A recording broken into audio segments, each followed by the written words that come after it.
Homeless girl whispered, "Please don't tell anyone I'm hungry." The veteran single dad did the unthinkable. She was shivering in the snow, begging for a secret. But when a broken war hero heard her whisper, he risked everything, his freedom, his daughter, his life, to do the one thing no one else had the courage to do. Before we get into the story, comment below where in the world you are watching from today. The December wind whistled through the quiet streets of Millbrook, carrying snowflakes that danced beneath the glow of Christmas lights. Tommy Reeves pulled his worn jacket tighter as he stepped out of Maggie's diner, the warmth of the kitchen quickly fading from his calloused hands. Behind him, the cheerful sounds of families celebrating Christmas Eve filtered through the glass windows, a bittersweet reminder of happier times. Inside the diner, silverware clinked against plates as children laughed and parents shared holiday memories. Tommy's throat tightened as he thought of Sarah, his late wife, and how she used to insist on bringing Ellie here every Christmas Eve for hot chocolate with extra whipped cream. "Tommy, wait!" Maggie's voice called out just as he reached the bottom step. The plump diner owner hurried to the door, her gray hair escaping from beneath her hairnet. In her hands, she held a white cardboard box. "Take this pie home to Ellie. It's just going to go to waste otherwise." Tommy's pride warred with practicality. The military had taught him to be self-reliant, and 3 years of single parenthood had only reinforced that lesson. "I appreciate it, Maggie, but nothing," she interrupted, pressing the box into his hands. "It's Christmas Eve, Tommy Reeves.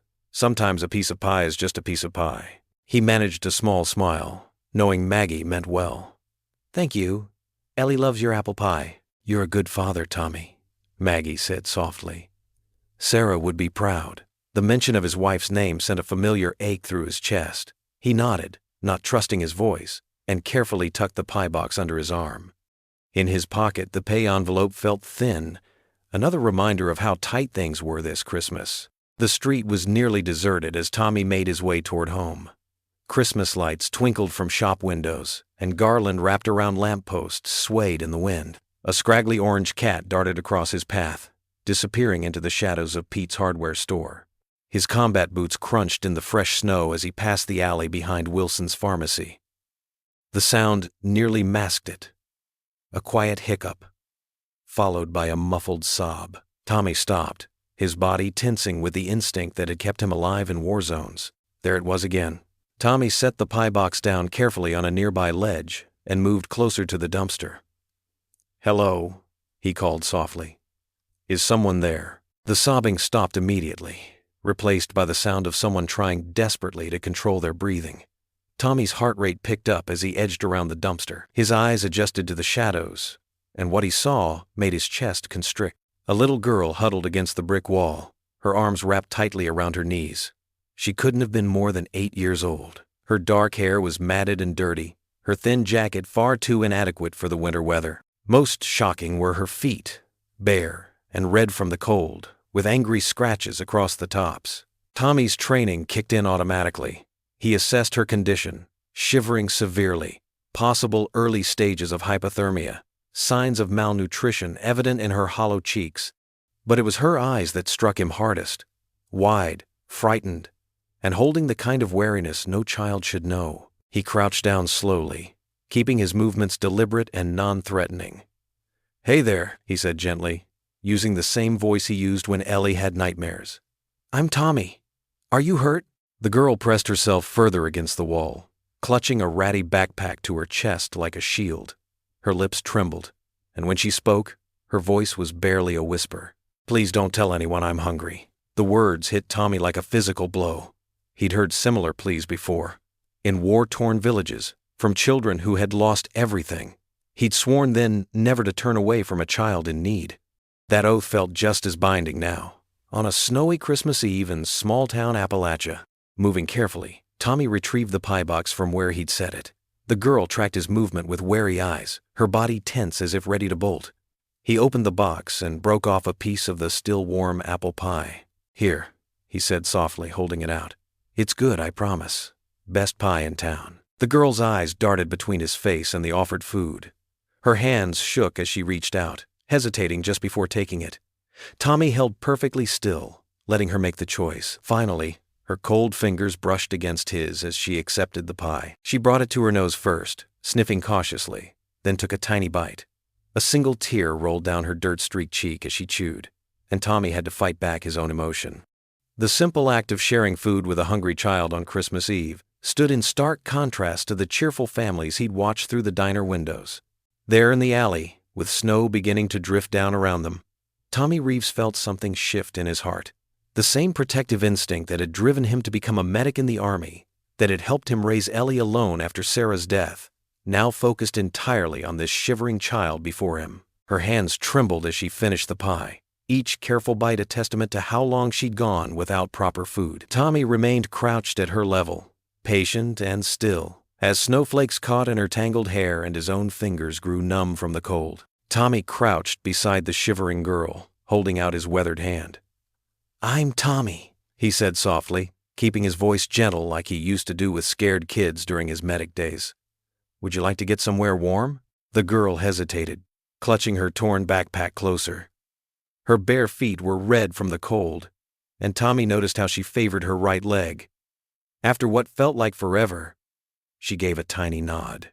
"I'm Lila," she whispered, her eyes fixed on the ground. Her voice was so quiet Tommy had to lean in to hear it. "Okay, Lila. My truck's right over there." He pointed to his old blue pickup parked under a streetlight. "Think you can make it?" She tried to stand but stumbled. Tommy steadied her carefully, noticing how she flinched at his touch before accepting his help. Together, they made their way to the truck, her steps uneven and slow. The drive home was silent except for the truck's rumbling engine and the occasional sniffle from Lila. Tommy kept the heat on full blast, watching in the rearview mirror as she gradually stopped shivering. She sat perfectly still, like she was trying to take up as little space as possible. Their house appeared ahead, a modest one-story with peeling paint and Christmas lights strung crookedly along the roof. Not much, but it was home. Tommy parked and helped Lila down from the truck, supporting her as they walked to the front door. The moment he opened it, warm air and the sound of Christmas music wrapped around them. "Dad!" Ellie's voice rang out from the living room. "Come see what I made." Tommy led Lila inside, where Ellie was perched on a step stool, carefully hanging paper stars on their small artificial Christmas tree. Bits of colored paper and safety scissors scattered across the coffee table showed evidence of her craft project. Ellie turned, and her eyes widened at the sight of Lila. Instead of showing surprise or fear, his daughter's face lit up with pure joy. "Hi," she exclaimed, hopping down from the stool. "I'm Ellie. Do you want to help me decorate?" Lila shrunk back slightly, but Tommy noticed a spark of interest in her eyes as she looked at the homemade decorations. "Ellie, this is Lila," Tommy explained, keeping his tone casual. "She's going to stay with us tonight while we figure some things out. But first, I think we all need some dinner." In the kitchen, Tommy heated up a pot of homemade vegetable soup, one of the few things he'd learned to cook well since Sarah passed. The savory aroma filled the small house as he ladled it into bowls. Lila's hands trembled as she took her first spoonful. Then she began eating faster, like she feared the food might disappear. Tommy pretended not to notice, instead focusing on Ellie's cheerful chatter about her paper stars and plans for Christmas morning. "Would you like some more?" Tommy offered when Lila's bowl was empty. She nodded, her eyes growing wet with gratitude. As Tommy served seconds, Ellie rummaged through a candy jar on the counter. "Here," she said, holding out a candy cane. "Mom always said candy canes make Christmas extra special." Lila stared at the red and white striped candy.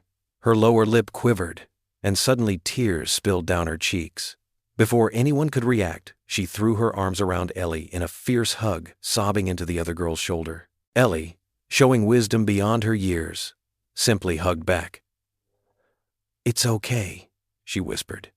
"Everything's okay now." Later, after making sure both girls were warm and fed, Tommy helped them get ready for bed.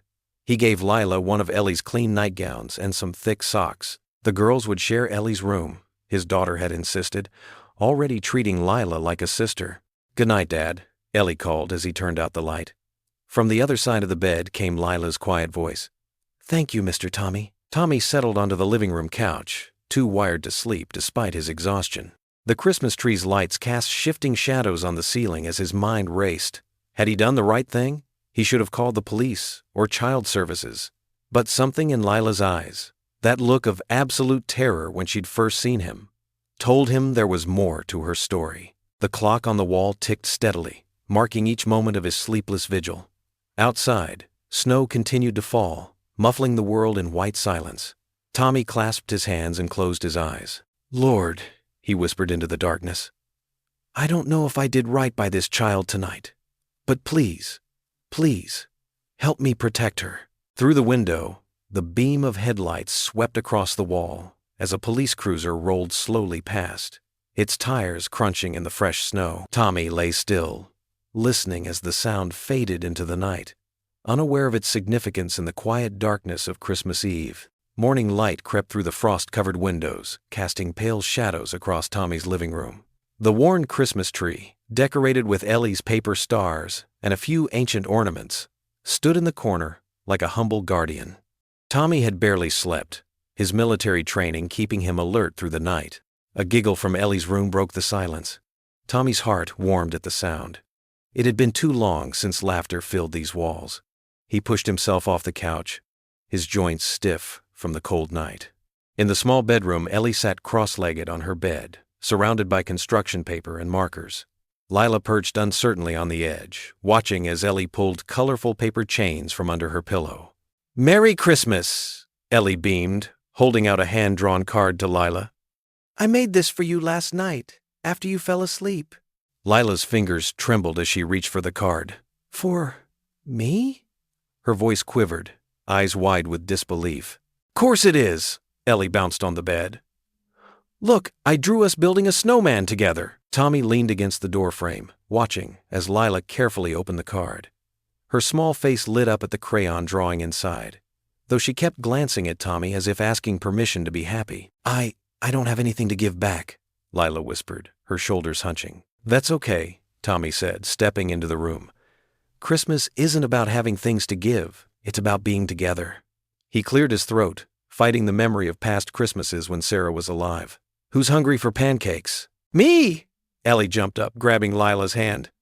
"Dad makes the best pancakes ever. Sometimes they're even shaped like hearts." In the kitchen, Tommy mixed batter while the girls sat at the small table. Ellie chattered away, showing Lila her collection of paper stars. Slowly, Lila began to relax, even smiling when Tommy flipped a pancake high in the air. "Watch this," he said, pouring the batter carefully. Soon, a Mickey Mouse-shaped pancake sizzled on the griddle. Lila's eyes widened in wonder. "It's perfect," she whispered when he placed it on her plate. The kitchen filled with warmth and the sweet smell of syrup. Tommy couldn't remember the last time breakfast felt this normal. This right.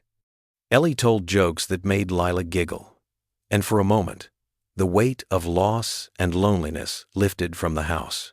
As Tommy gathered plates for cleanup, Ellie reached for the old TV remote on the counter. "Can we watch Christmas cartoons?" The TV flickered to life, but instead of cartoons, a news anchor's serious face filled the screen. Breaking news in the disappearance of 8-year-old Lila Harrison. Tommy's spatula clattered to the floor. On screen, a photo showed Lila's face, the same little girl who sat frozen at his kitchen table, syrup still sticky on her fingers. That scene 3 days ago near Mountain View Trailer Park. Her mother, Angela Harrison, has been missing for over a week. Police suspect. "No!" Lila's scream pierced the air. She scrambled back from the table, knocking over her chair. "Please don't call them, please!" Tears streamed down her face as she backed into a corner. "They'll take me away again, like they took Mama." Ellie rushed to Lila's side, wrapping her arms around the trembling girl. "Dad won't let that happen, right, Dad?" Tommy switched off the TV, his mind racing. He approached slowly, kneeling before both girls. "Lila, honey, can you tell me what happened? Who's looking for you?" "The bad men," Lila choked out between sobs. "They came to our trailer at night. Mama told me to hide under the bed. She said she saw something wrong at work. Papers that weren't right." Her small body shook with each word. "Then they took her away. I ran and ran. I don't want to go to foster care again. Please don't make me." Tommy felt the weight of her words settle in his chest. His years of military service had taught him to recognize genuine fear, and Lila's terror was real. She clung to Ellie like a lifeline, her knuckles white. "Listen to me, Lila." Tommy kept his voice steady, though his heart raced. He gently took her small hands in his. I promise you, right here and now, that I won't let anyone hurt you. Do you understand?" Lila's tear-stained face lifted to meet his eyes. "Promise? I promise." The words felt heavy with responsibility, but Tommy knew he meant every syllable. This scared little girl had walked into their lives on Christmas Eve, and something deep in his soul told him it wasn't by chance.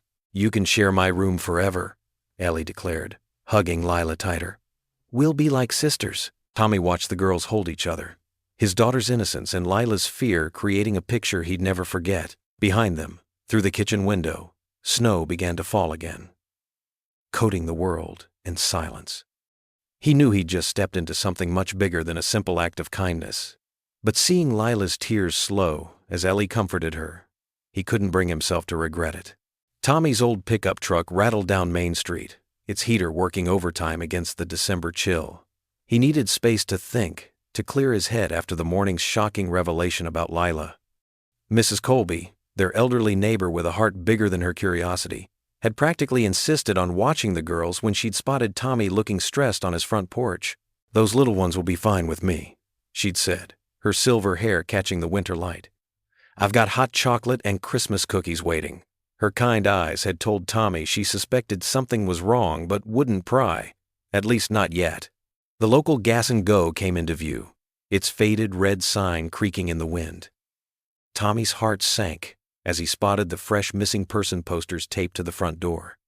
Lila's school photo smiled back at him, her dark hair neatly combed, wearing a purple sweater she didn't have anymore.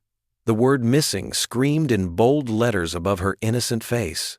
Tommy parked near the air pump, his hands gripping the steering wheel until his knuckles turned white. The rational part of his mind, the part that had kept him alive through 2 tours in Afghanistan, told him to drive straight to the police station. It was the right thing to do, the legal thing. But then the memories hit him, as vivid as they'd been 8 years ago. The village outside Kandahar, the little girl with braids who trusted him, who'd shown him where the insurgents had hidden their weapons. He'd promised to protect her family. 2 days later, he'd found their house burned to the ground. Too late. Always too late. "Not this time," Tommy whispered, his breath fogging the cold window. He couldn't fail another child. Something in Lila's story about bad men coming to her trailer rang true. He'd seen that kind of fear before. It wasn't the fear of a runaway. It was the fear of someone who'd witnessed something terrible.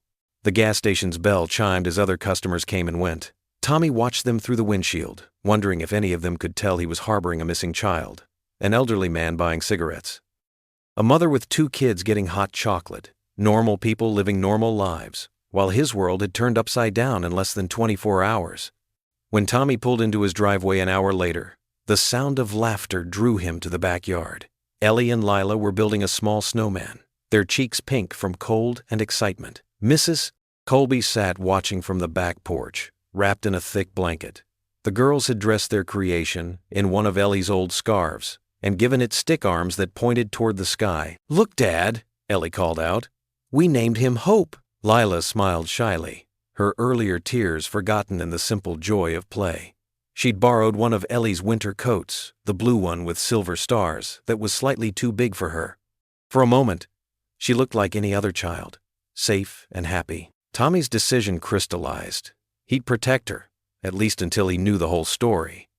But he needed help, smart help. That evening, after the girls had gone to bed, Tommy sat at his kitchen table and dialed a number he rarely used. Rick Dalton answered on the 3rd ring, his gravelly voice familiar and cautious. "Tommy, it's been a while." "Rick, I need your help." Off the record. A pause. Those words usually mean trouble. Tommy explained the situation in low tones, keeping his voice steady. Rick listened without interrupting, the way he'd done back when he was still on the force. They'd met years ago when Tommy had helped Rick's garage with some logistics work, and they'd formed an unlikely friendship. "You understand what you're risking?" Rick finally asked. "Harboring a missing child, that's serious time, Tommy. They could take Ellie away." "I know." Tommy rubbed his tired eyes. "But something's not right here. The way she talks about her mother disappearing, about these men who came to their home. She's terrified, Rick." Another long pause. "Give me 24 hours, Rick said finally. "I still have some contacts who owe me favors." I'll look into the mother's disappearance, see what comes up. But, Tommy? Yeah? Keep your doors locked. And if anyone official comes asking, you haven't seen that girl. You don't know anything. Understand? Understood. Tommy's military training kicked in. Assess threats, secure the perimeter, protect the innocent. I'll call you, Rick said, and the line went dead. Tommy set the phone down and walked to the window. A car he didn't recognize, dark sedan, tinted windows, crawled past his house. The streetlight caught the driver's silhouette, a man whose face Tommy couldn't quite make out. The car moved slowly, deliberately, like a shark circling its prey. Tommy stood perfectly still, his body casting no shadow in the dark kitchen. He watched until the car turned the corner, its red taillights disappearing into the snowy night. He said nothing, but his jaw clenched tight enough to hurt. He checked all the locks twice that night and brought Ellie's old baseball bat into his bedroom. As he lay in bed, he could hear the soft breathing of the girls in the next room, peaceful in their sleep. Tommy stared at the ceiling, feeling the weight of his choice settle onto his shoulders like a heavy blanket. He knew he'd made a decision that could cost him everything.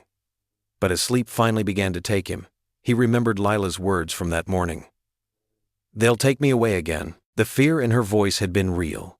Whatever was happening, whatever trouble she and her mother had found themselves in, Tommy was now part of it. The morning sun cast long shadows across fresh snow as Tommy guided his truck into the church parking lot. His hands gripped the steering wheel tighter than necessary, trying to appear casual while his mind raced with worry. Beside him, Ellie chatted excitedly about the Christmas service, while Lila sat quietly in the back seat, wearing a borrowed dress that was slightly too big. Remember what we talked about, Tommy said gently, catching Lila's eye in the rearview mirror. If anyone asks, I'm Ellie's cousin visiting for Christmas, Lila replied softly, fidgeting with the hem of her dress. I remember, Mr. Tommy. The small brick church looked welcoming with its wreaths and red ribbons. Families streamed through the double doors, carrying plates of cookies and wearing their Christmas best. Tommy helped the girls out of the truck, noticing how Lila's borrowed shoes clicked against the salted walkway. Inside, the sanctuary glowed with candlelight and evergreen boughs. The familiar scent of pine and coffee from the fellowship hall wrapped around them like a warm blanket. Several people waved, and Mrs. Peterson, who taught Sunday school, immediately swooped in to greet them. And who's this lovely young lady? She asked, smiling at Lila. My cousin, Ellie answered quickly, taking Lila's hand. She's staying with us for Christmas. Tommy watched as other church members welcomed Lila with genuine warmth. Nobody questioned why they hadn't seen her before. Instead, they offered her cookies and complimented her dress. Lila's shy smile grew a little broader with each kind word. The service itself was beautiful in its simplicity. Pastor Jen spoke about hope appearing in unexpected places, and Tommy couldn't help but glance at Lila, who sat between him and Ellie, singing carols from a shared hymnal. After the final blessing, as people gathered in the fellowship hall, Pastor Jen approached Tommy. Her kind eyes crinkled at the corners as she gestured for him to join her in her office. It does my heart good to see you opening your home during the holidays, she said once they were alone. That little girl seems to be exactly what your family needed. Tommy shifted uncomfortably in the chair across from her desk. Pastor, Sometimes God's plans don't always align with man's laws, she interrupted gently. But they always align with love. Before Tommy could respond, movement outside the window caught his attention. A man in a black wool coat stood near the church playground, raising what looked like a professional camera. He was pointing it directly at Lila, who was playing in the snow with Ellie and some other children. Tommy was out the door before he could even excuse himself. His combat training kicked in as he approached the stranger, moving quickly but carefully across the icy parking lot. Can I help you? Tommy's voice was controlled but firm. The man lowered his camera slowly. He was middle-aged, with close-cropped gray hair and expensive leather gloves. Just doing my job, he said smoothly, reaching for something in his pocket. I'm a private investigator working for Child Services, following up on some concerns. Tommy's jaw tightened. Show me some ID. The man produced a business card instead. Before Tommy could examine it closely, the stranger was already walking backward toward a dark sedan. Merry Christmas, Mr. Reeves, he called out, then slipped into his car and drove away. Tommy stood in the snow, memorizing the license plate number as the car disappeared around the corner. His phone buzzed in his pocket. Rick's number flashing on the screen. "Tommy," Rick's voice was urgent. "I found something. It's bigger than we thought. That little girl's mother, Angela Harrison? She wasn't just some random missing person. She was about to blow the whistle on Carlton Construction. Remember that scandal about contaminated wells last summer?" Tommy's throat went dry. "Go on." Harrison was their head accountant. Had proof they were dumping industrial waste into old mine shafts. Those chemicals leaked into the groundwater, caused a spike in childhood cancer cases in 3 counties. She was set to testify before the grand jury, then vanished the night before. Left everything behind, including Lila. Tommy watched the girls playing, their laughter carrying across the quiet parking lot. "Why didn't this make the news?" "Carlton Construction owns half the media outlets in the state," Rick explained. "They buried it. But here's the thing. Angela Harrison isn't dead. There's been activity on an account she set up months before she disappeared. Small withdrawals, different locations. She's hiding, Tommy. And if certain people think Lila might know where she is..." "Jesus," Tommy whispered, already moving toward the playground. "Thanks, Rick. I'll call you back." Inside his house 20 minutes later, Tommy double-checked every lock. He drew the curtains and made sure both girls were occupied with Christmas crafts in the kitchen. Then he went to his bedroom closet, reaching for a metal box he hadn't opened in years. The service pistol felt heavy in his hands. He checked the magazine with practiced movements, muscle memory from his military days taking over. As he tucked it away in a high kitchen cabinet, his gaze fell on Lila. This small, innocent child whose only crime was being born to a mother brave enough to stand up for the truth. Tommy leaned against the counter, watching the girls cut paper snowflakes. Lila laughed at something Ellie said, and for a moment, she looked like any other 8-year-old at Christmas. But she wasn't. She was a child who needed protection, and Tommy was suddenly very glad he'd kept his old pistol cleaned and maintained, even though he'd hoped never to need it again. The winter storm raged outside Tommy's small house, rattling windows and sending icy drafts through every crack. Inside, the fireplace cast dancing shadows across the living room walls. Tommy sat in his old armchair, watching the flames while Ellie and Lila slept peacefully on the pull-out couch nearby. Their gentle breathing provided a stark contrast to the howling wind. Lila had wrapped herself tightly in the quilt Sarah had made years ago, her small face finally relaxed in sleep. Tommy's mind wouldn't stop replaying the day's events, the news report showing Lila's face, that mysterious man taking pictures outside the church, and most of all, the raw fear in Lila's eyes when she'd spotted the photographer. The fire crackled, sending up sparks as Tommy leaned forward, elbows on his knees. Rick's words echoed in his head about Angela Harrison, a mother who'd tried to do the right thing and vanished because of it. He glanced at the coffee table where he'd spread out some papers. Local news clippings, Rick had texted him about the construction company scandal, a map of the area, and a notepad. Tommy picked up the pen, his handwriting neat and precise as he began making lists. Old military habits died hard. "Under what we know," he wrote. His jaw tightened as he added another point. "People willing to hurt a child to keep secrets." On a fresh page, he outlined his plan.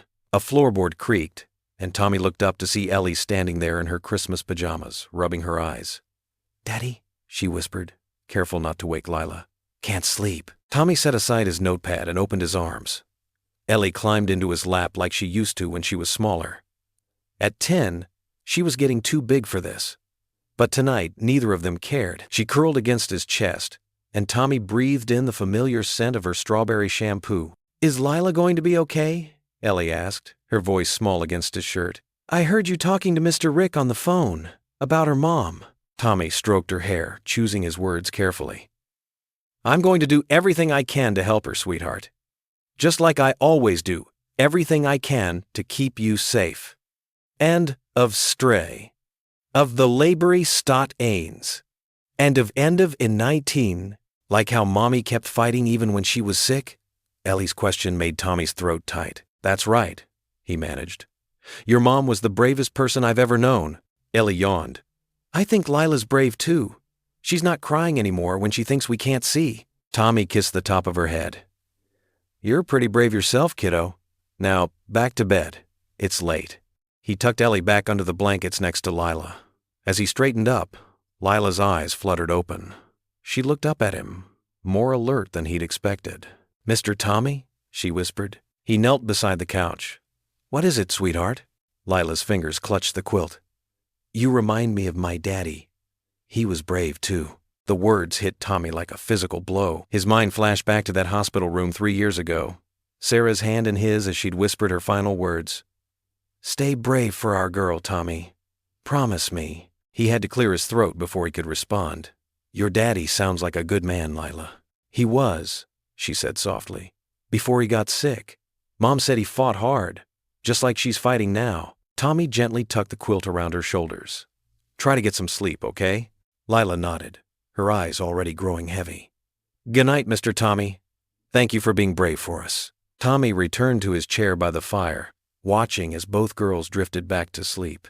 The storm continued its assault outside, wind whistling through the eaves like mournful ghosts. The fire had burned low, casting more shadows than light now. He picked up his notepad again, but the words blurred before his eyes.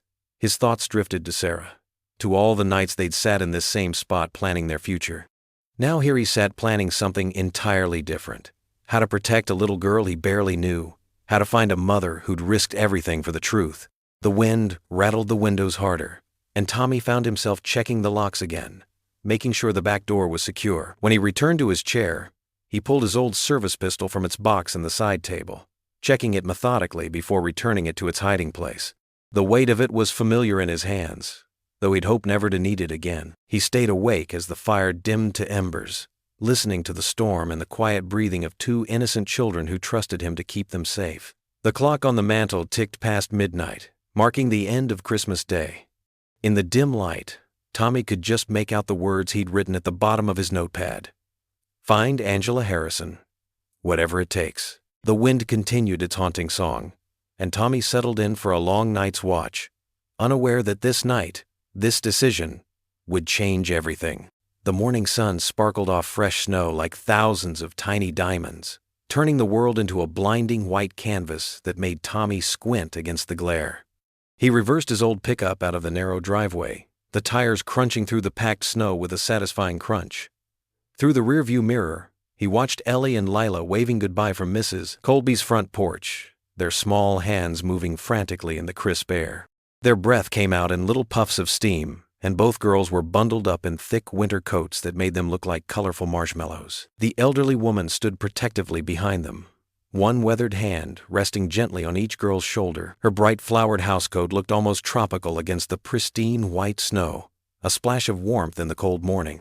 Mrs. Colby had insisted on taking the girls for the day, and Tommy could see the maternal satisfaction in her posture as she gathered them closer to her. "Don't you worry about a thing, Tommy Reeves," she had assured him earlier, bustling around her kitchen with surprising energy.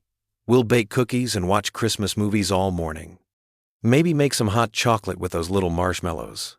She'd given him a knowing look that said she understood far more than she let on, her sharp eyes twinkling with the wisdom that came from decades of watching over neighborhood children. Tommy waved back one final time before turning onto the main road. He drove carefully through the plowed streets, his truck's ancient heater struggling valiantly against the bitter cold that seeped through every crack and crevice. The engine made a slight wheezing sound that reminded him he really needed to replace the belt, but money was tight and the truck still ran. The town looked completely different after the storm. Prettier somehow, cleaner, like nature had taken a giant white sheet and covered all the rough edges and worn-down places. Fresh snow clung to the bare branches of oak trees, transforming them into delicate sculptures. Even the old buildings looked dignified under their blankets of white. It was as if the world had been given a fresh start, a clean slate to write new stories on. 20 minutes later, he pulled into the gravel parking lot of Pete's Coffee Shop, a worn-down diner on the edge of town where locals gathered for gossip and cheap breakfast specials. The building had seen better days. The paint was peeling and the neon sign flickered intermittently, but it was warm inside, and the coffee was strong.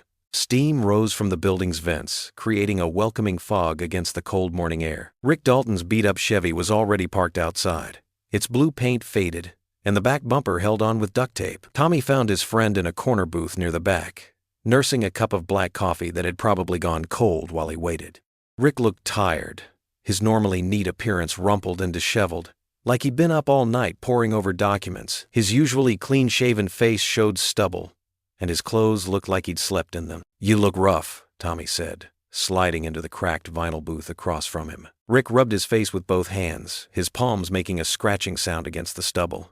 "Been digging through files since yesterday evening. Didn't get home until 3 in the morning.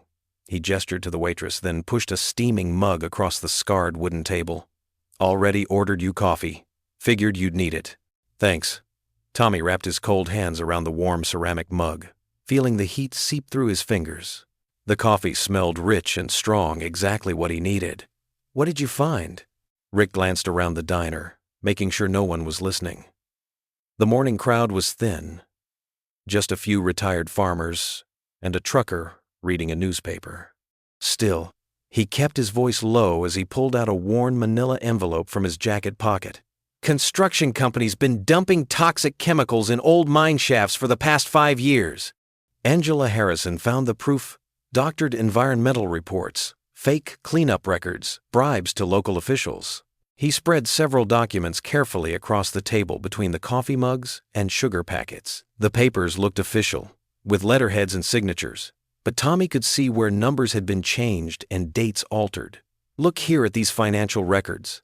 Tommy studied the papers intently, his trained eye picking up details from his years handling military logistics. Financial records showed large payments, tens of thousands of dollars, to 3 county commissioners and a judge.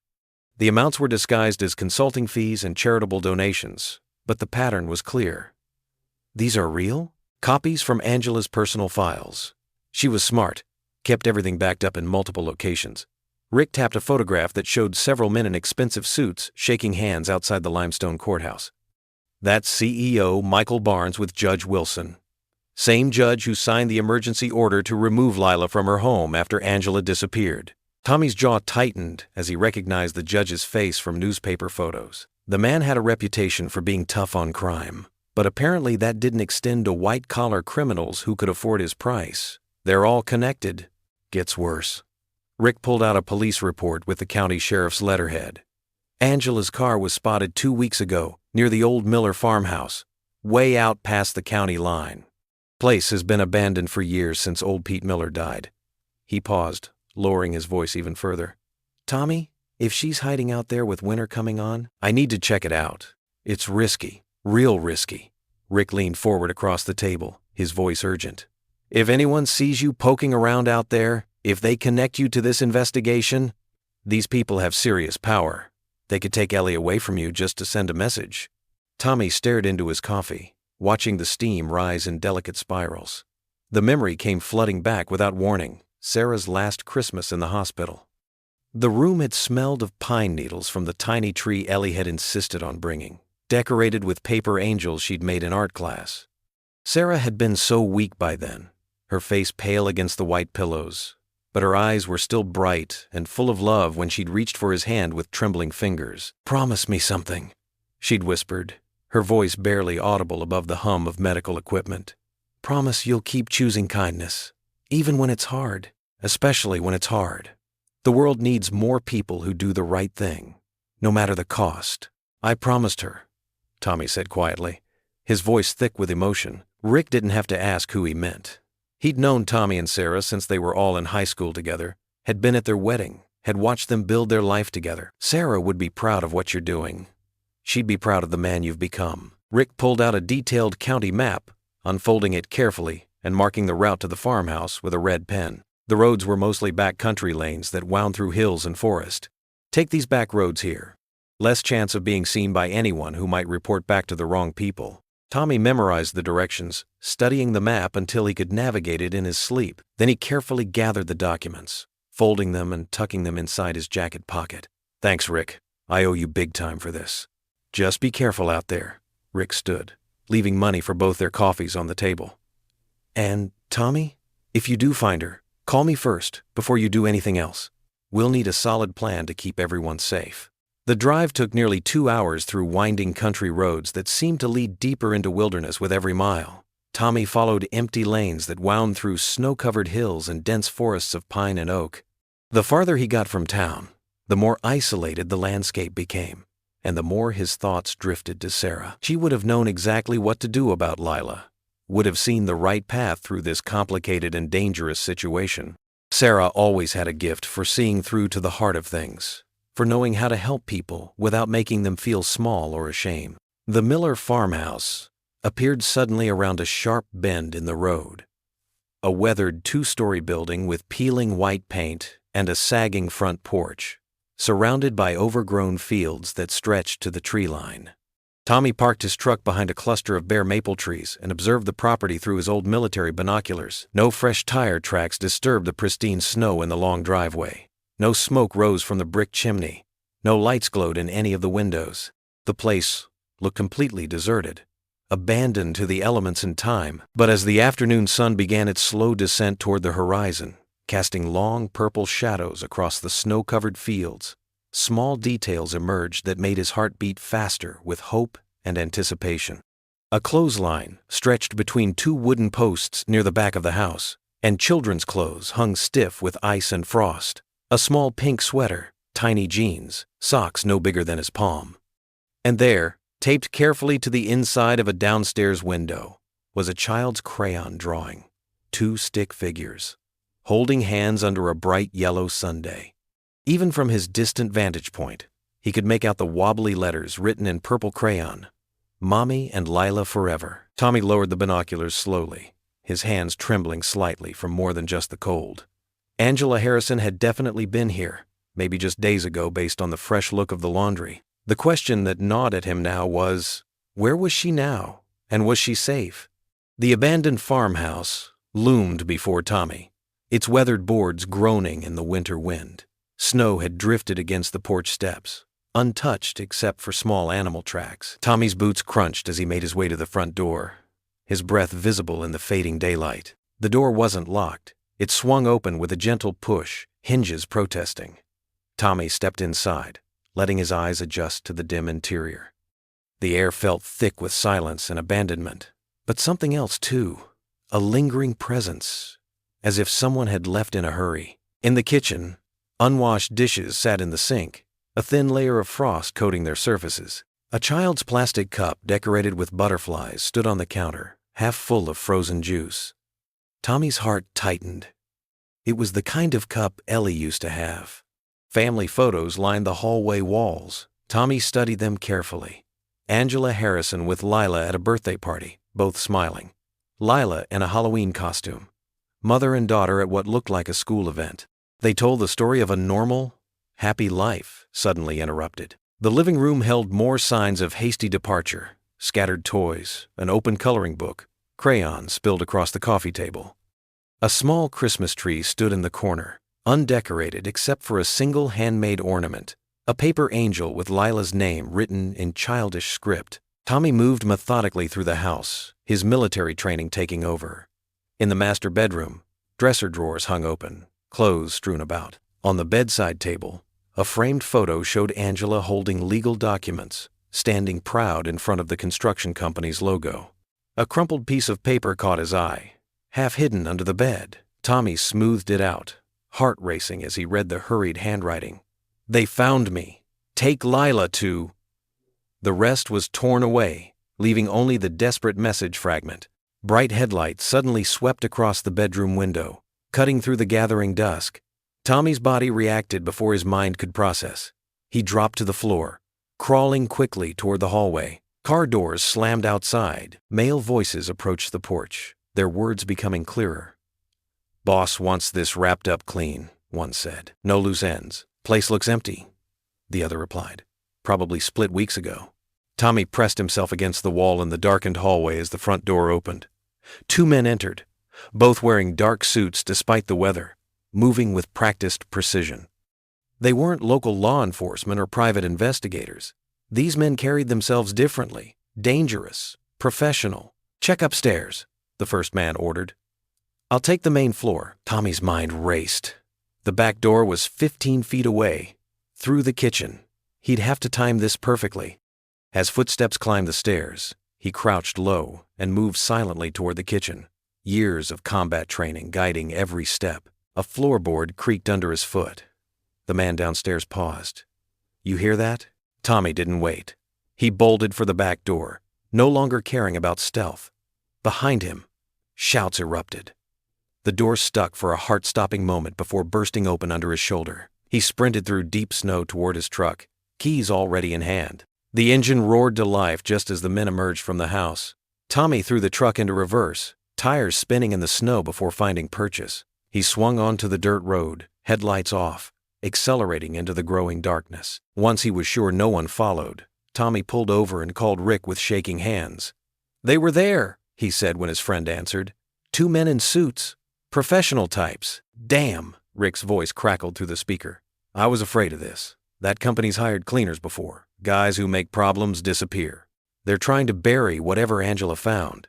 They're not just after evidence anymore, are they?" "No," Rick said grimly. "They're tying up loose ends. And right now, that little girl is the biggest loose end they've got." Tommy's grip tightened on the steering wheel. "How long do we have?" "Not long. They'll start connecting dots soon if they haven't already. You need to move fast." The drive home seemed to take forever. Every set of headlights made Tommy's heart race. Every dark vehicle looked like a threat. When he finally pulled into his driveway, the house glowed warm and inviting through the windows. Inside, Ellie and Lila sat at the kitchen table, drawing pictures with Mrs. Colby. They looked up as Tommy entered, their faces bright with welcome, until they saw his expression. "Daddy?" Ellie's voice wavered. Tommy crossed the room in 3 strides, gathering both girls into his arms. They felt so small, so vulnerable against him. Lila trembled slightly, as if she could sense what was coming. "We're leaving town tomorrow," he said softly, still holding them close.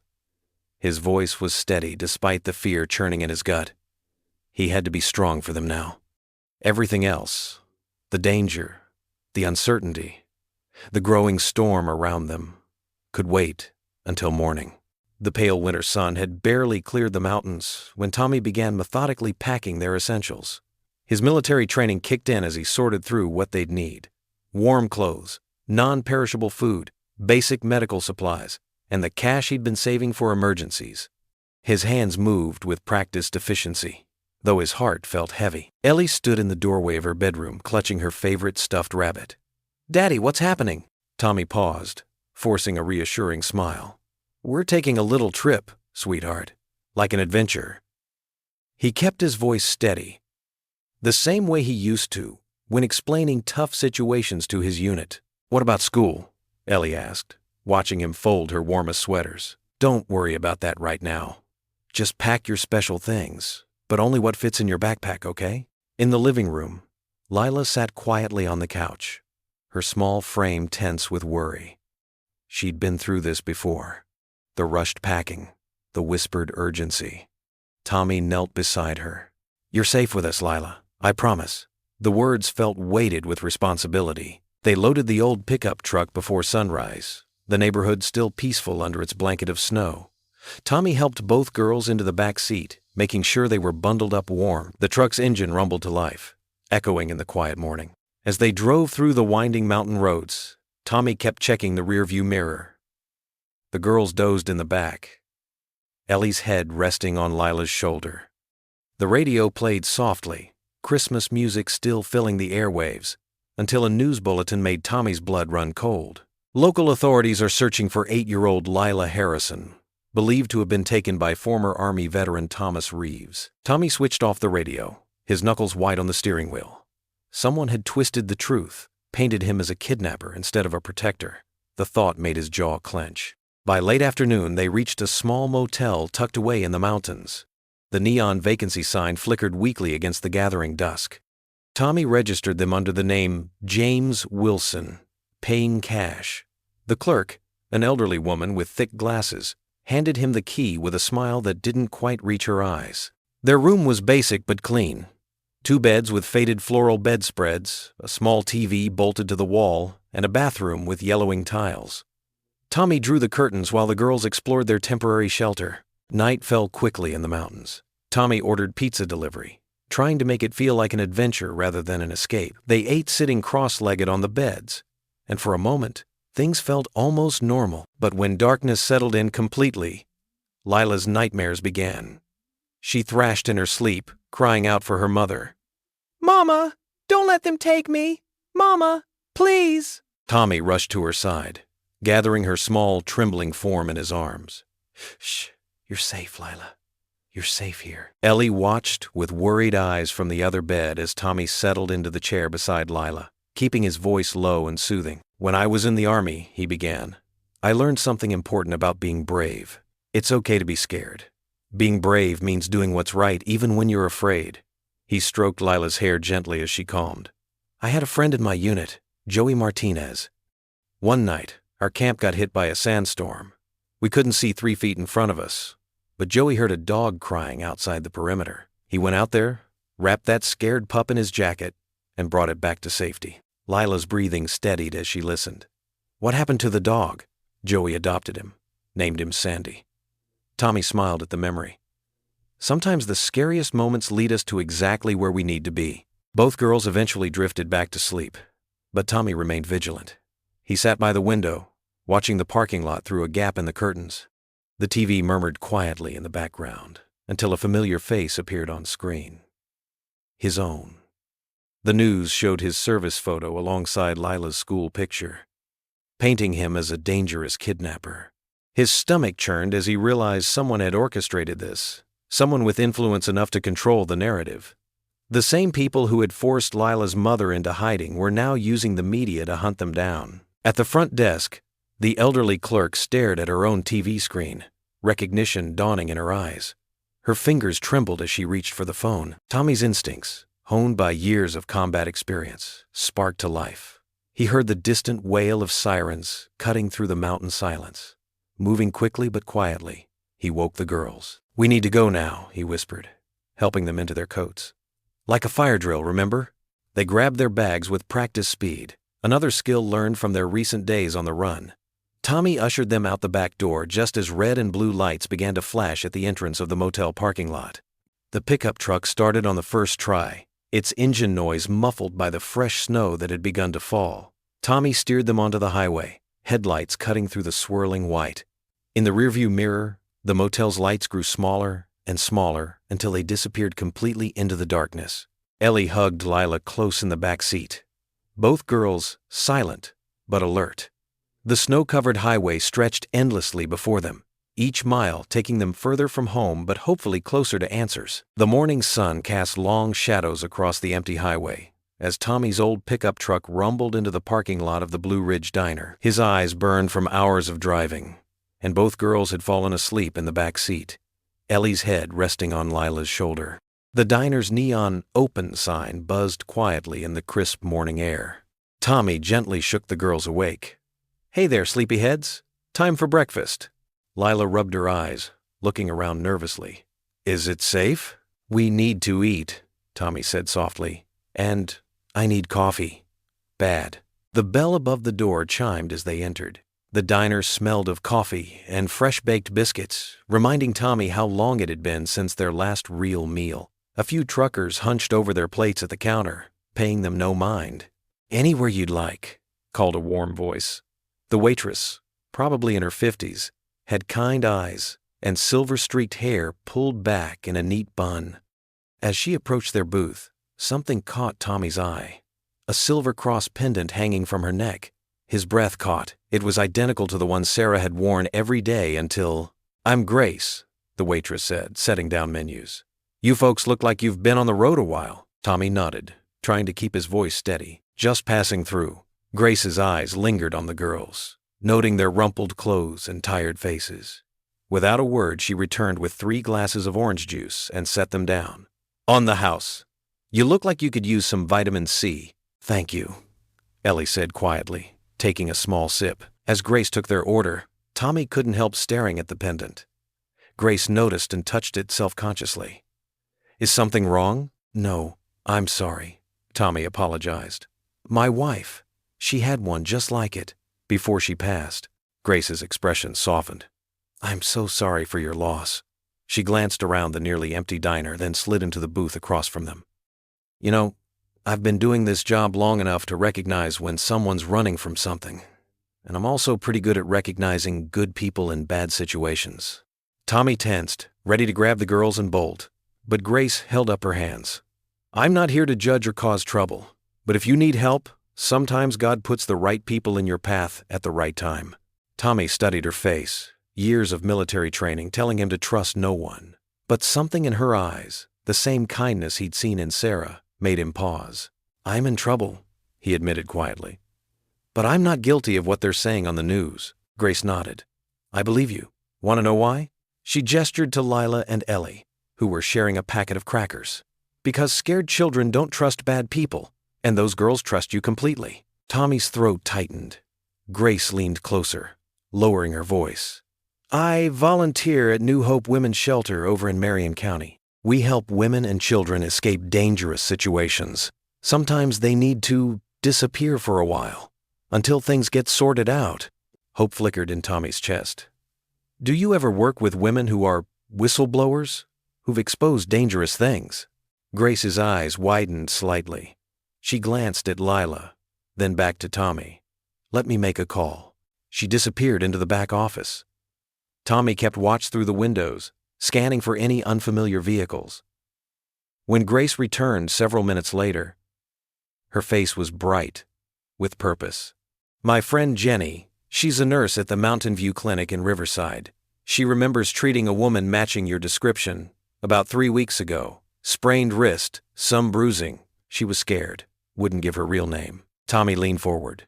"Did she say where she was staying?" "Jenny couldn't tell me exactly, but she mentioned the woman asked about cheap extended stay motels. There's only 2 in Riverside, the Pine Valley Inn and the Mountaineer Lodge." Tommy's hands trembled as he pulled out his wallet. Grace waved him off. "Put that away! Breakfast is on me today!" She disappeared into the kitchen and returned with a paper bag. "Some sandwiches for the road. And here," she scribbled on her order pad, "directions to Riverside. It's about 2 hours east, but there's a back route that avoids the main highways." "I don't know how to thank you," Tommy said, his voice rough with emotion. Grace touched her cross pendant. "Sometimes angels wear uniforms. Don't give up." Tommy gathered the girls, who were finishing their pancakes. As they headed for the door, Grace pressed a $20 bill into his hand. "For gas," she whispered. "God bless you all." They climbed back into the truck, the paper bag of sandwiches secure between the girls. Tommy studied Grace's handwritten directions, hope flickering for the first time in days. When he looked back at the diner, Grace stood in the window, one hand raised in farewell, her cross pendant catching the morning light. The evening settled over the small mountain town like a heavy blanket, bringing with it a bone-deep chill that made Tommy grateful for the rattling heater in the cabin.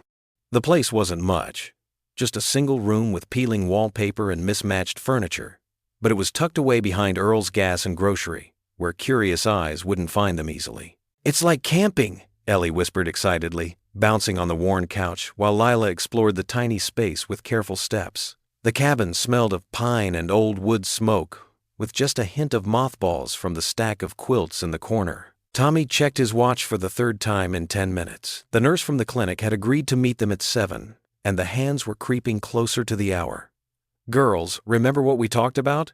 When the nurse comes, stay quiet and away from the windows," they chorused together. Lila's small face was serious, but Ellie gave her hand a reassuring squeeze. Right on time, 3 soft knocks echoed against the cabin door. Tommy's hand instinctively moved toward his hip before he caught himself.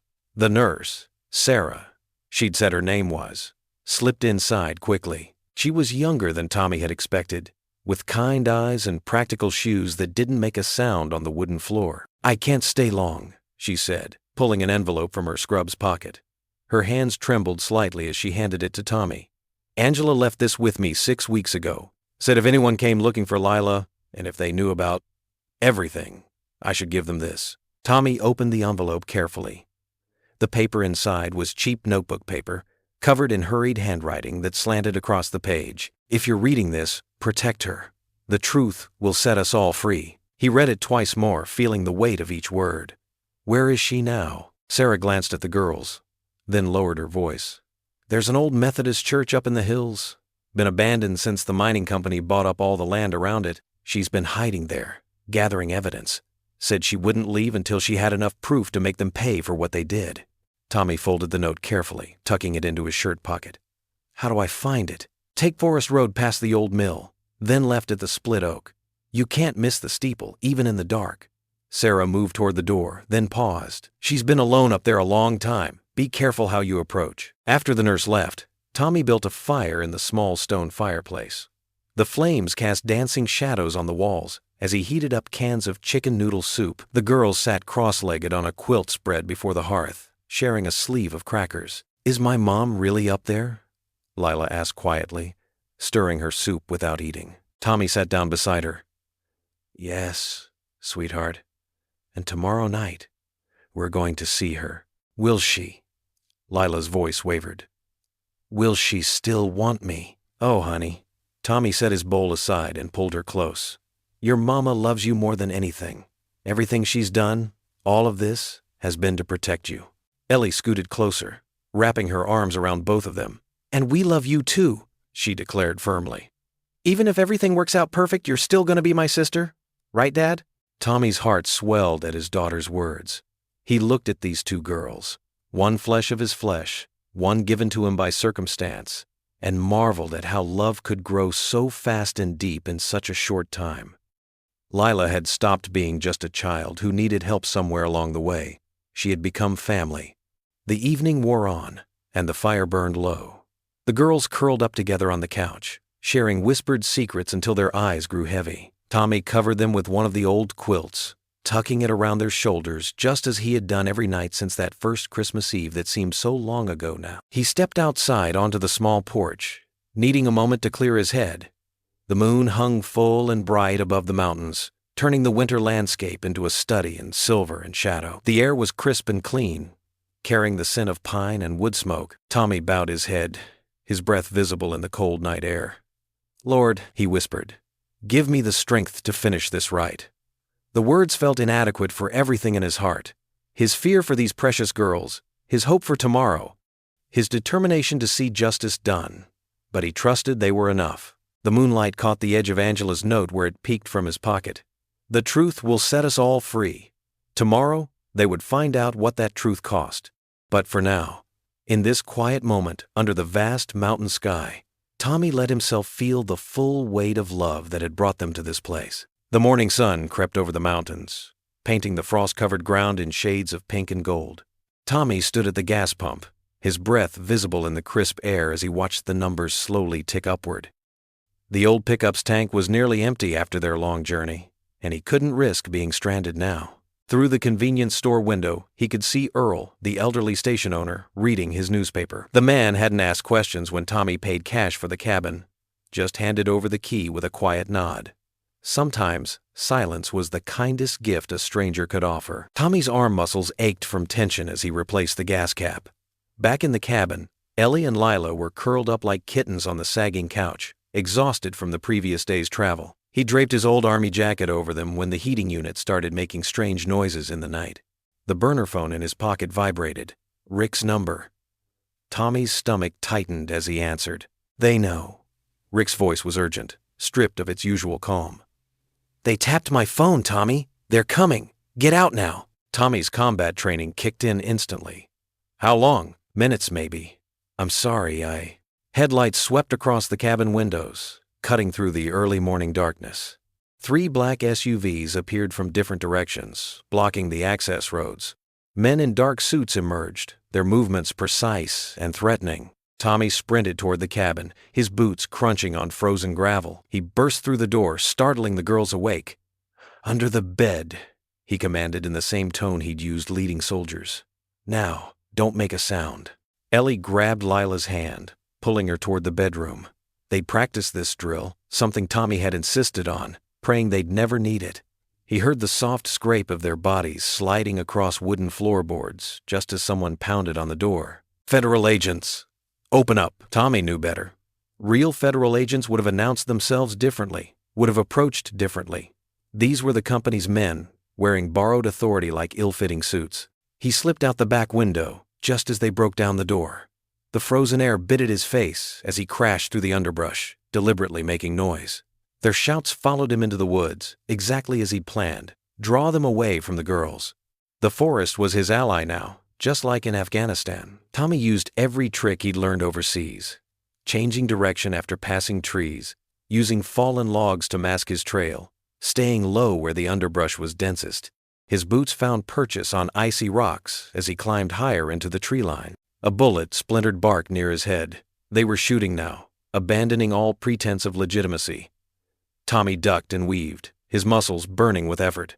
Another shot rang out, closer this time. Hot pain scored his upper arm, but adrenaline kept him moving. He led them on a twisting chase through the pre-dawn darkness, using the terrain to his advantage.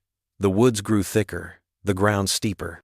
Their frustrated shouts echoed behind him as he disappeared into a ravine, then doubled back using a dry creek bed. From his hidden position, Tommy watched his pursuers charge past, their flashlight beams cutting through the trees. He waited until their voices faded before making his way back toward the cabin, cradling his injured arm. The first rays of sunrise were touching the mountains when he emerged from the woods. His truck sat in the parking lot, windows shattered, tires slashed. They'd made sure he couldn't escape that way. Tommy's heart pounded as he approached the cabin. The door hung crooked on broken hinges. Inside, chairs were overturned, drawers emptied onto the floor. The bedroom was chaos, the mattress upended, clothes scattered everywhere. But it was the small object in the middle of the floor that made his blood run cold. Lila's toy horse, the one Ellie had given her, lay broken in pieces. The girls were gone. Tommy stood motionless in the silent cabin, his arm throbbing, his worst fears realized. The empty room seemed to mock him with echoes of children's laughter from just hours before. Tommy's boots squeaked against the polished floor of the sheriff's office as he burst through the double doors, his heart hammering against his ribs. The morning light streaming through the windows cast long shadows across the empty waiting area. His arm throbbed where the bullet had grazed him, blood seeping through his hastily wrapped shirt sleeve. "My girls! Where are my girls?" His voice cracked with desperation as he approached the front desk. Sheriff Davis emerged from his office, his weathered face stern. "Mr. Reeves, they're safe. Child Protective Services took them into custody about an hour ago." He gestured to two deputies who moved to flank Tommy. "But you need to come with us." Tommy's shoulders sagged with momentary relief, but tension quickly returned as the sheriff continued speaking. "Thomas Reeves, you're under arrest for child abduction and obstruction of justice." The words fell like heavy stones in the quiet office. "No, you don't understand," Tommy protested as the deputies began to cuff him. "Lila's in danger. Her mother—" "You have the right to remain silent," Sheriff Davis recited, cutting him off. "Anything you say can and will be used against you in a court of law." The cold metal of the handcuffs bit into Tommy's wrists. As they led him toward the holding cells, a young officer named Martinez watched from his desk, his brow furrowed with concern. He had been first on the scene at the cabin and had seen the terror in Lila's eyes, not of Tommy, but of something else. In the interrogation room, Tommy sat under harsh fluorescent lights, his military training evident in his straight posture despite his exhaustion. Detective Brooks slapped a thick file on the metal table. "You took a missing child across state lines, Mr. Reeves. That's a federal offense." Brooks leaned forward. "What were you thinking?" "I was thinking about keeping her alive," Tommy replied steadily. "The construction company—" "Save the conspiracy theories," Brooks interrupted. "We've got your prints at an abandoned farmhouse, witness statements from the motel, and a destroyed truck that suggests you were running from something. It doesn't look good." Down the hall at Child Services, Lila sat in a bright room filled with toys she didn't touch. Her caseworker, Miss Peterson, offered her a cup of hot chocolate. "Sweetie, you're safe now," Miss Peterson said gently. "Can you tell me what happened?" Lila's small hands wrapped around the warm mug. "Mr. Tommy saved me," she said clearly, looking directly at Miss Peterson. "The bad men were looking for my mommy's papers, and they scared her away. Mr. Tommy gave me food and kept me warm. He read me stories like Daddy used to." Miss Peterson's pen paused over her notepad. "What bad men, Lila?" "The ones in suits. They came to our trailer after Mommy told the truth about the poison in the water." Tears welled in her eyes. "Please, don't let them hurt Mr. Tommy too." At the local diner, Grace Miller wiped down tables with shaking hands as the news played on the mounted TV. When she saw Tommy's mugshot flash across the screen, she dropped her rag and rushed to the phone behind the counter. "Hello, Mountain Herald. This is Grace Miller from May's Diner. I need to speak to someone about Tommy Reeves and Angela Harrison."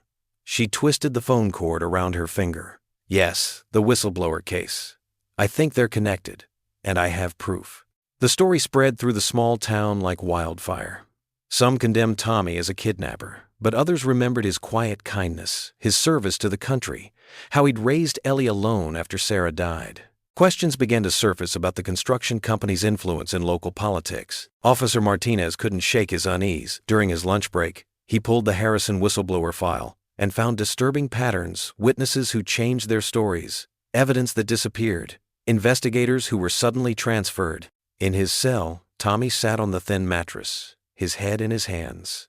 The events of the past week played through his mind like a fever dream. Lila behind the dumpster, the farmhouse, Grace's kindness, the shots in the dark.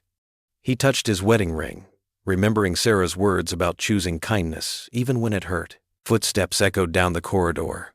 Tommy looked up to see a woman in a pressed blazer, notebook in hand. Her press badge identified her as Catherine Walsh from the Mountain Herald. "Mr. Reeves?" She stood outside his cell, studying him with keen eyes. "I covered Angela Harrison's story last year before she disappeared. A waitress named Grace Miller called our tip line with some interesting information." She pulled up a chair. "Would you like to tell your side of the story?" Tommy straightened, his face showing the weight of everything he'd seen. He thought of Lila's trust, Ellie's courage, and Angela's fight for truth. Slowly, he nodded. "Yes," he said quietly. "I think it's time everyone knew what really happened." Catherine Walsh clicked her pen and opened her notebook, ready to capture the story that would shake their small town to its foundations. The morning sun cast long shadows through the courthouse windows as people packed the wooden benches, their winter coats brushing against each other in the cramped space. The local paper, the Mountain Herald, rustled in dozens of hands, its bold headline declaring, "Veteran father risks all to save whistleblower's daughter." Tommy sat at the defendant's table, his orange jumpsuit a stark contrast to his usual work clothes. His public defender, Sarah Chen, spread documents across the table while whispers rippled through the growing crowd. Behind him, faces both familiar and strange filled every available seat. Diner regulars, church members, and veterans wearing their service caps.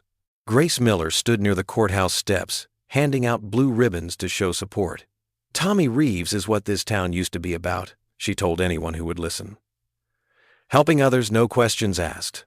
Judge Martha Wilson entered, her robes sweeping behind her. The bailiff's voice rang out. "All rise." The crowd's movement created a sound like autumn leaves in the wind. "Your Honor," Sarah Chen began, "we'd like to call Richard Dalton to the stand." Rick walked forward, his limp more pronounced than usual. After being sworn in, he settled into the witness chair, pulling out a thick manila envelope. "Mr. Dalton," Sarah said, "please tell the court about your investigation into Cornerstone Construction and its connection to Angela Harrison's disappearance." Rick's voice carried clearly through the hushed courtroom. "I found evidence of systematic bribing of local officials to cover up toxic waste dumping. When Angela Harrison threatened to expose them, they didn't just try to silence her, they made her disappear." He opened the envelope, producing documents and photographs. These show money transfers to shell companies, falsified environmental reports, and surveillance photos of Miss Harrison taken by private investigators hired by Cornerstone. The district attorney objected, but Judge Wilson overruled him. The evidence kept coming, each piece adding weight to Tommy's story. Grace took the stand next, smoothing her waitress uniform as she Saturday. "I knew something was wrong when I saw them in my diner," she testified. "But not wrong like the news was saying. Wrong like someone running from real danger. That little girl looked at Tommy like he was her guardian angel." The courtroom door opened, and a murmur rolled through the crowd. A thin woman with shoulder-length dark hair entered, supported by a nurse in white scrubs. Angela Harrison's face was pale but determined as she made her way to the front. "Your Honor," the DA started, rising from his chair. "I need to speak," Angela interrupted, her voice weak but clear. "That man," she pointed at Tommy, "protected my daughter when I couldn't. When Cornerstone's men found me at the farmhouse, I had to run again. I left Lila behind to keep her safe, hoping she'd find help. Tears streaked down her face. She found better help than I could have prayed for." Judge Wilson leaned forward. "Miss Harrison, are you prepared to testify about Cornerstone Construction's activities?" "Yes, Your Honor. I have copies of every document, every email, every photo. I was their senior accountant for 6 years. I know where all the bodies are buried. Literally, in some cases, with their chemical dumps." The prosecutor stood, his face ashen. "Your Honor, in light of this new evidence, the state moves to dismiss all charges against Mr. Reeves. Judge Wilson nodded, her gavel striking with fierce finality. Case dismissed. Mr. Reeves, you are free to go. The courtroom erupted in cheers. Tommy's handcuffs were removed as people surged forward, but his eyes were fixed on the doorway, where Mrs. Colby had just appeared with two small figures. Daddy! Ellie's voice cut through the chaos. She and Lila broke free from Mrs. Colby's gentle grip, racing down the center aisle. Tommy dropped to his knees, gathering both girls into his arms as sunlight streamed through the high windows, warming their embrace. Lila's tears soaked his shirt as she whispered, "You came back for me." "Always," Tommy murmured, holding them tighter. "I will always come back for you both." The crowd formed a respectful circle around them, many wiping away tears. Angela Harrison moved closer, touching her daughter's hair with trembling fingers. Lila turned, her eyes wide with recognition and joy. "Mommy?" Mother and daughter fell into each other's arms, while Tommy held Ellie, their tears of joy mingling in the morning light. The courtroom, usually a place of judgment and punishment, had become holy ground, sacred space where broken pieces of lives were being mended back together. Rick pushed through the crowd with Grace beside him, both beaming. "Let's get you all home," Rick said, his gruff voice gentle. Tommy stood, keeping one arm around Ellie while reaching out to squeeze Rick's shoulder. "Thank you," he said, looking at both Rick and Grace. "All of you." Grace smiled, dabbing at her eyes with her apron. "The diner's got fresh pie waiting. On the house this time. No arguments." They moved toward the courthouse steps, the crowd parting to let them through. Outside, winter sunshine sparkled off fresh snow, and the morning air rang with church bells welcoming them back into the light of day. The safe house was a small cabin tucked away in the wooded hills outside town. Warm light spilled from its windows onto the fresh snow, and smoke curled from the chimney into the star-filled sky. Inside, Tommy sat in a worn armchair, his daughter Ellie perched on one arm while Lila nestled close to her mother Angela on the faded couch across from them. The fire crackled softly as Angela held Lila's hand, her fingers trembling slightly as she spoke. "I never wanted to leave you, sweetheart," she whispered, brushing Lila's hair back from her face. "But they were watching our house, following us to school. I knew the only way to protect you was to make them think I was gone." Lila pressed closer to her mother's side. "I was so scared, Mommy." "I know, baby. I was too." Angela looked up at Tommy, her eyes shining with tears. "But God sent us an angel in an old army jacket."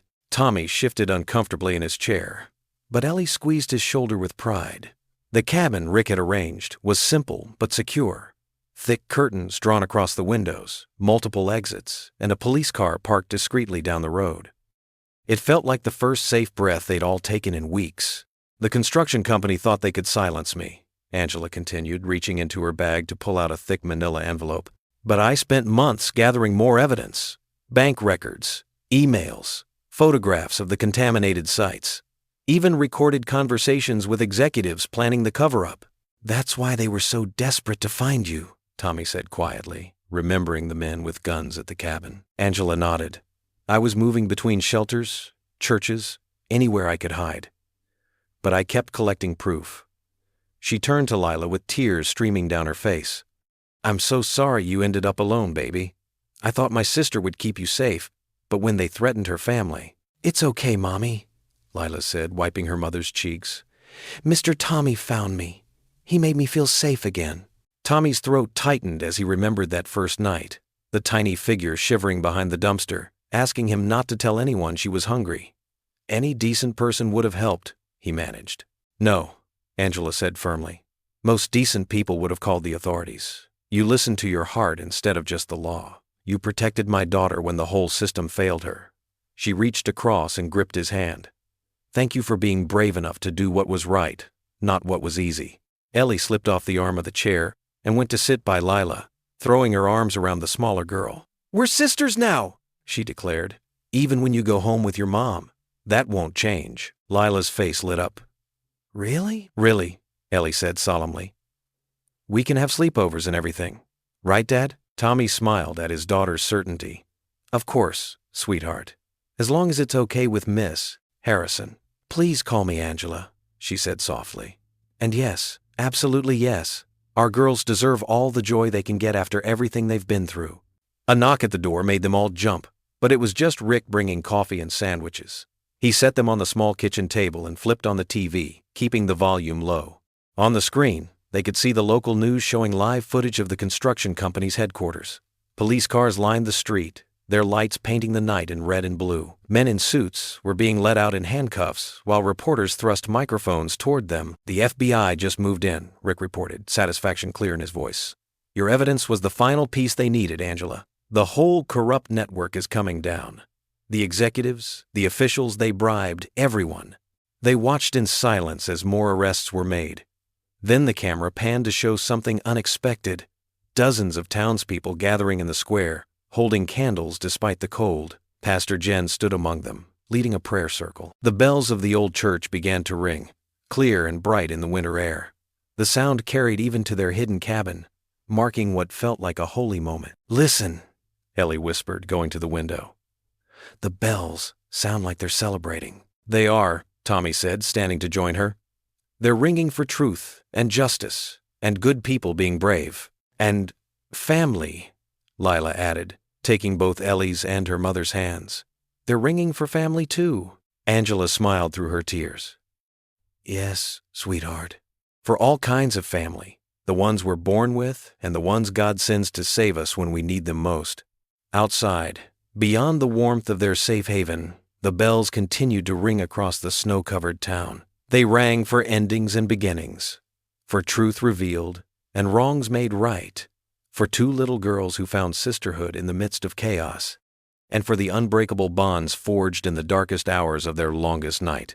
The corrupt men who had caused so much pain were being led away to face justice, while in the town square, neighbors joined hands and lifted their voices in prayer. The candlelight pushed back the darkness as the bells sang out hope into the cold December air. The late January sun cast long shadows across Tommy's front yard as he stood on his newly repaired porch. The wood beneath his feet still smelled fresh, a testament to the army of volunteers who had shown up with hammers and hope in their hands just weeks ago. He remembered how Pastor Jen had organized the effort, turning what could have been a day's work into a celebration of community. Inside, the house hummed with the kind of warmth that had nothing to do with the thermostat. The walls, once bearing witness to lonely nights, now echoed with daily laughter.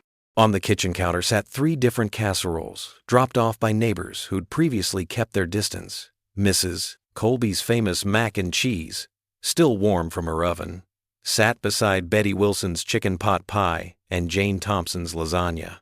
Tommy smiled, remembering how just yesterday he'd helped 2 teenage boys at the Veterans Center where he now volunteered as a counselor. Their stories weren't so different from his own. Looking for redemption, searching for purpose. Pastor Jen had approached him about the position after everything settled down, saying his experience could help others heal. She'd been right. The sound of giggles floated through the open window as Ellie and Lila burst through the front door, their backpacks bouncing against their winter coats. They'd been inseparable since starting school together, sharing classes and secrets in equal measure. "Dad," Ellie called out, her cheeks pink from the cold, "Mrs. Martinez said I got an A+ on my science project."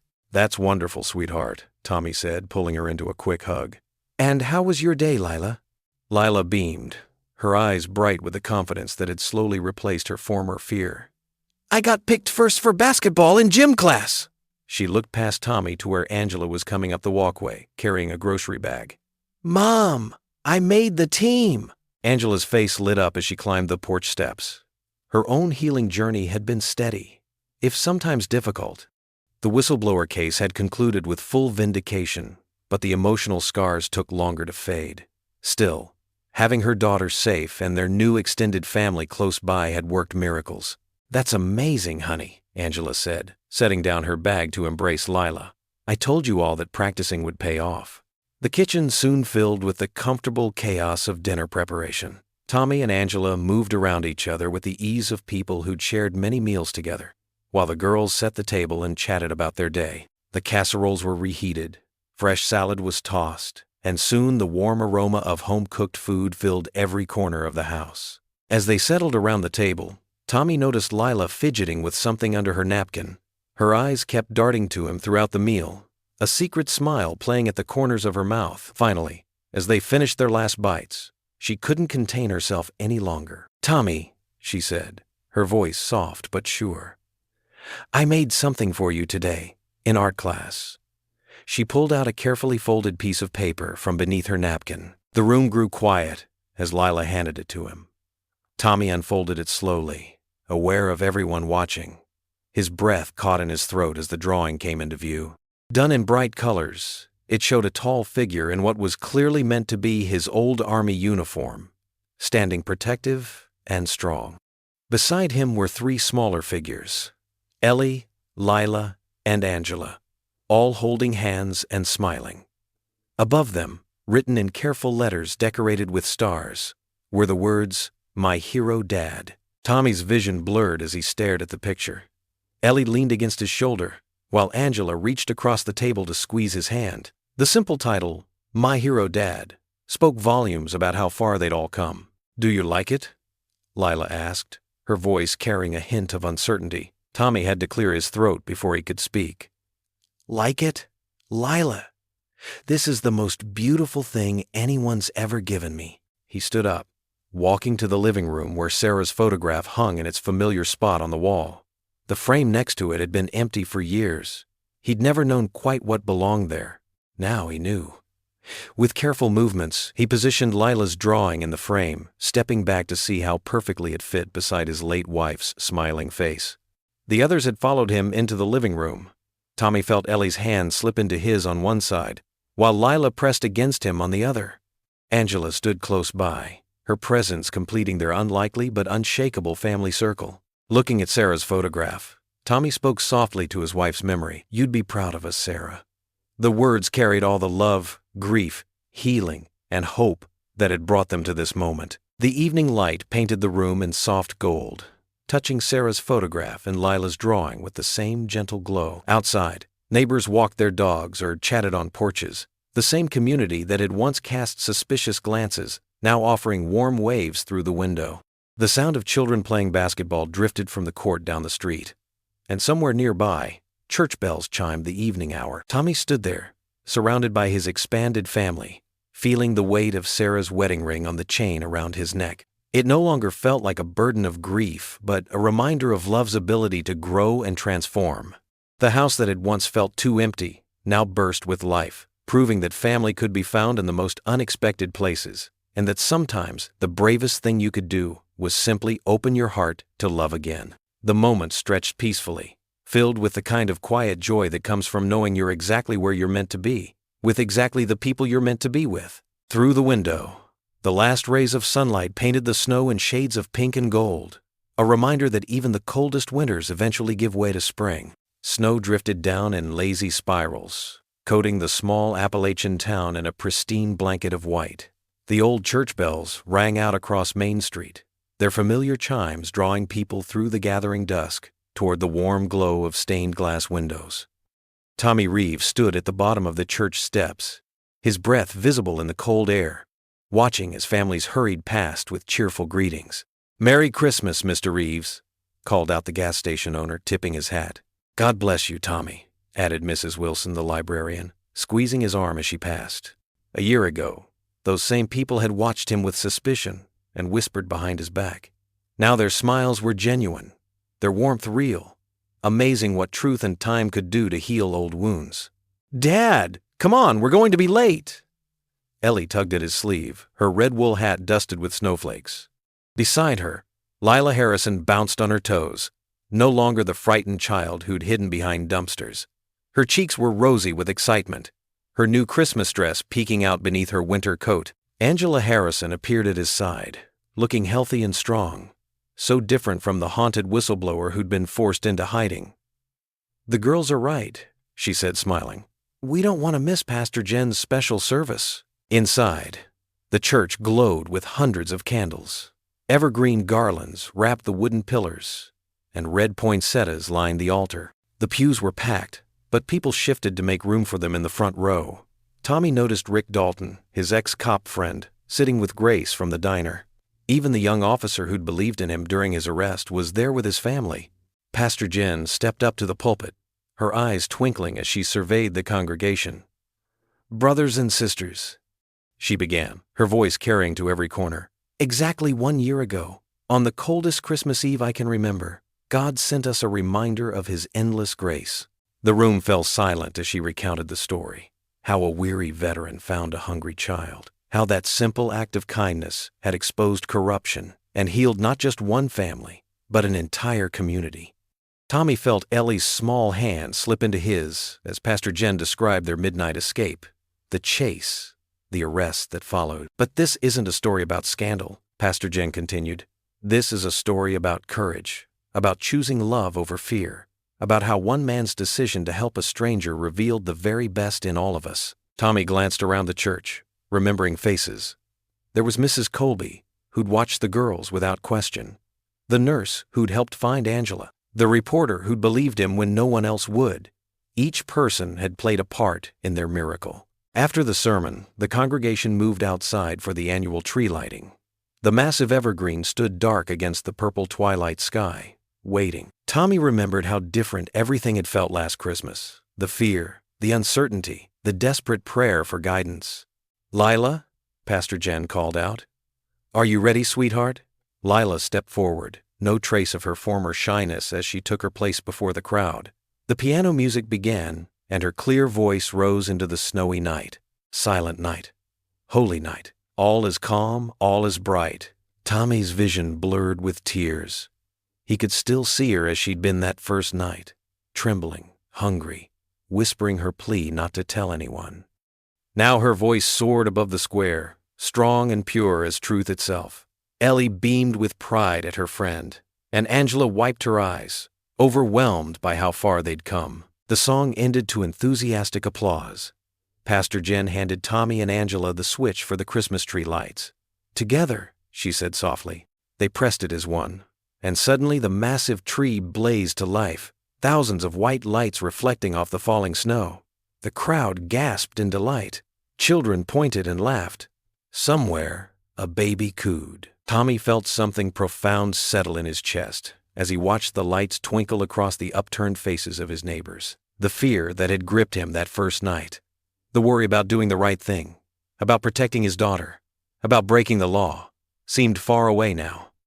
In its place was a deep gratitude for the mysterious ways God worked in people's lives. Standing there in the gently falling snow, surrounded by the family he'd somehow gained and the community that had learned to believe in miracles, Tommy closed his eyes.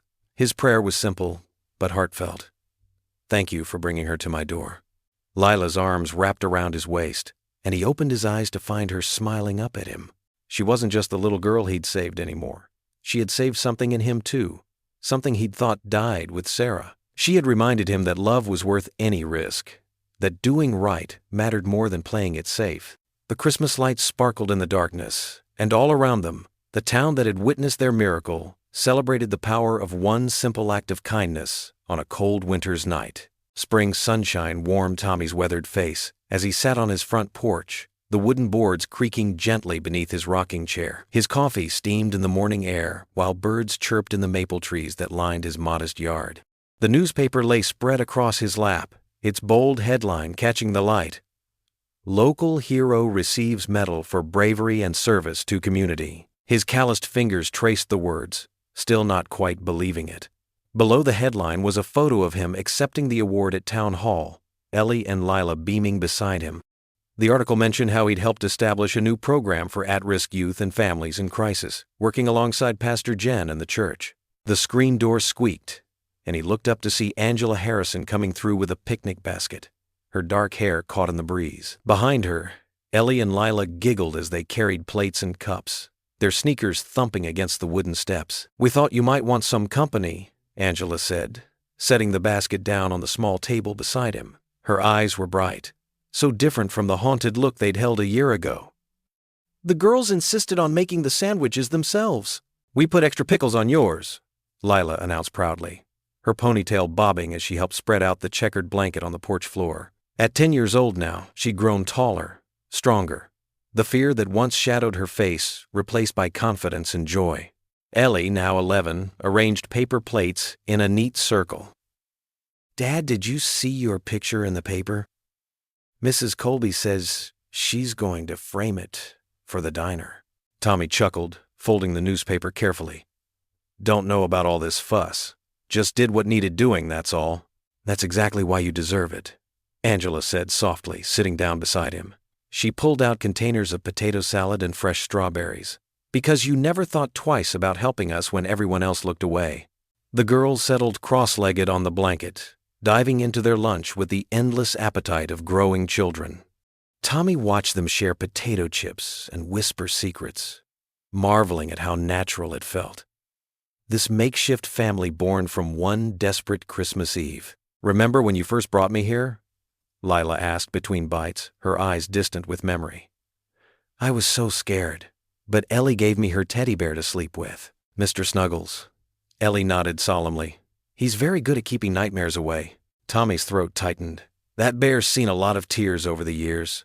Your mama gave him to you when you were just tiny, Ellie. Angela reached over and squeezed his hand briefly. They all knew he meant Sarah, his late wife, whose photo still smiled down from the living room wall. These days, the sight of it brought more comfort than pain. The afternoon stretched lazy and golden around them. They shared stories between bites of food, some funny, some bittersweet. Tommy told them about the young boy who joined his veterans mentoring program. How the kid's eyes lit up when Tommy taught him to fix an old truck engine. You gave him hope, Angela said. Just like you gave us hope when we needed it most. As the sun began to sink toward the horizon, painting the sky in soft oranges and pinks, the girls begged for a bedtime story. It had become their tradition, even though they were older now. Please, Dad? Ellie pleaded, using the puppy dog eyes that still worked every time. Yeah, please, Lila echoed, scooting closer to lean against his knee. Tommy settled deeper into his chair, his voice taking on the gentle cadence of a storyteller. Did I ever tell you about different kinds of courage? There's the kind they give medals for, running into danger, facing down threats. But there's another kind that's just as important. The girls leaned in, even though they'd heard versions of this story before. Angela smiled, gathering the lunch dishes quietly. It's the courage to open your heart when it's been hurt before, Tommy continued. The courage to trust again, to let love in, even when you're scared. That's the kind of courage your mama showed, Lila, when she stood up for what was right. The kind Ellie showed when she welcomed a stranger into our home without hesitation. He paused, looking out at the deepening twilight. And sometimes, the greatest courage comes in just a whisper. Like when a little girl trusted enough to ask for help, even though the whole world had let her down. Lila's eyes shimmered with tears, but she was smiling. Ellie wrapped an arm around her friend's shoulders. No, her sister in all the ways that truly mattered. Time for homework, girls, Angela called gently from the doorway. We've got that science project to finish. They scrambled up, hugging Tommy tight before racing inside, their laughter trailing behind them like music. Tommy stayed on the porch, watching the first stars appear in the darkening sky. A deep peace settled over him, as gentle as the evening breeze. This was what redemption felt like, he realized.